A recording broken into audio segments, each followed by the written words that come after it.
हमारे छठे आगम ज्ञाता धर्म कथा में लिखा हुआ है कि नेमिनाथ दादा के वक्त पर श्री कृष्ण ने अपने राज्य में घोषणा करवाई थी कि जो भी व्यक्ति दीक्षा लेगा उसके परिवार की पूरी जिम्मेदारी श्री कृष्ण लेते हैं। पूरी जिंदगी तक श्री कृष्ण पूरे परिवार को संभालेंगे। आपकी जानकारी के लिए बता दें, नेमिनाथ दादा श्री कृष्ण के चचेरे भाई थे। श्री कृष्ण का यह मानना था कि भले ही हम दीक्षा ना ले, लेकिन उनका दीक्षा के प्रति इतना प्रेम था कि वह तमाम बेटियों को एक ही सवाल पूछते थे कि तुझे दासी बनना है या रानी। सबका एक ही जवाब होता था, रानी। तो श्री कृष्ण कहते थे कि यदि रानी बनना है तो नेमिनाथ दादा के पास जाकर दीक्षा ले लो, और यदि दासी बनना हो तो ही शादी करना। दीक्षा के प्रति अगाध प्रेम होने के कारण से ही श्री कृष्ण चाहते थे कि पैसे या परिवार की जिम्मेदारी आदि के कारणों से किसी की भी दीक्षा नहीं रुकनी चाहिए। कितनी उत्तम भावना श्री कृष्ण की है ना। आज एक ग्रुप ऐसा ही काम कर रहा है।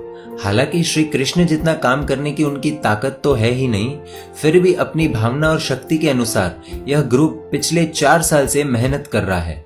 जो भी मध्यम परिवार हो, उनके घर पर किसी को दीक्षा की भावना हो तो वह दीक्षा पैसों के खर्च की चिंता के कारण रुकनी नहीं चाहिए, या वह दीक्षा लेट भी नहीं होनी चाहिए। यही इस ग्रुप का मकसद है। इसके लिए दीक्षार्थी के परिवार की भक्ति करनी जरूरी है। अभी तक 180 से भी अधिक दीक्षाओं में यह ग्रुप को छोटा बड़ा लाभ मिला है।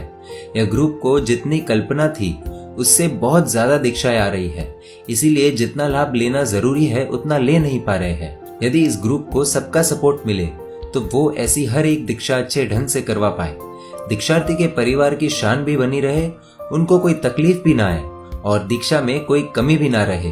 दोस्तों, इस साल भी कम से कम 10 दीक्षाएं तो उनके पास ऐसी ही आई थी कि जिसमें दीक्षार्थी के परिवार ने स्पष्ट पूछा कि यदि आप सचमुच सपोर्ट करने वाले हो तो हम दीक्षा नक्की करें, नहीं तो 2-3 साल के बाद जब पैसों की अनुकूलता होगी तब करवाएंगे। दोस्तों, कौन से माता पिता चाहेंगे कि उनके बेटे या बेटी की शादी सादगी से हो। सादगी से शादी पर तो एक बार माता पिता हाँ भी बोल दे, लेकिन कौन से माता पिता ये चाहेंगे कि उनका बेटा या बेटी सादगी से दीक्षा ले। कई बार उनका सोचना होता है कि 2-3 साल में कुछ धन इकट्ठा किया जाए और फिर धूमधाम से बेटे या बेटी को दीक्षा दी जाए। उनका सोचना गलत भी तो नहीं है। एक कल्पना कीजिए, उदाहरण के लिए मान लीजिए कि 1000 लोग ऐसा सोचे कि हम हर महीने 1000 रुपए इस ग्रुप को देंगे तो महीने के 10 लाख और साल के 1 करोड़ 20 लाख हो जाए, तो यह ग्रुप कम से कम 24 दीक्षार्थी परिवार की 5-5 लाख की भक्ति कर सकते हैं। आज के जमाने में महीने के 1000 रुपए देना कोई कठिन बात नहीं है। परिवार के साथ सिर्फ एक बार मूवी देखने जाए या कहीं घूमने जाए तो 2000 से लेकर 10,000 तक तो आराम से खर्च हो जाता है। हर एक जैन को दीक्षा के प्रति बहुमान तो होता ही है, और सिर्फ 1000 जैन भी सपोर्ट करने लगे तो यह ग्रुप का काम बहुत आसान हो जाएगा। हम कब दीक्षा लेंगे वो तो पता नहीं है, लेकिन हम किसी को दीक्षा दिलाएंगे तो शायद अगले भव में हमको भी दीक्षा मिलेगी। यह ग्रुप की विशेषता यह है कि दीक्षार्थी परिवार का नाम घोषित नहीं किया जाता, गुप्त ही रखा जाता है और दीक्षार्थी के परिवार के घर पर जाकर उनकी भक्ति की जाती है। सुखी परिवार धूमधाम से दीक्षा करवाए तो बहुत अच्छी बात है, शासन की प्रभावना होती है।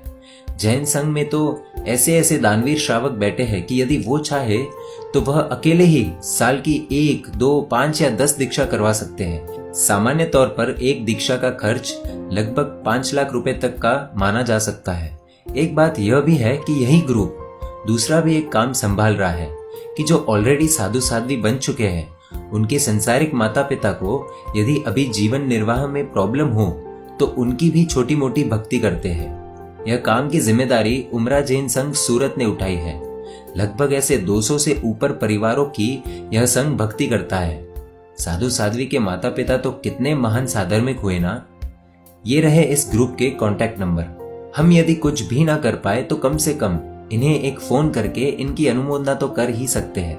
परमात्मा की आज्ञा विरुद्ध कुछ भी कहा हो तो मिच्छामि दुक्कडम।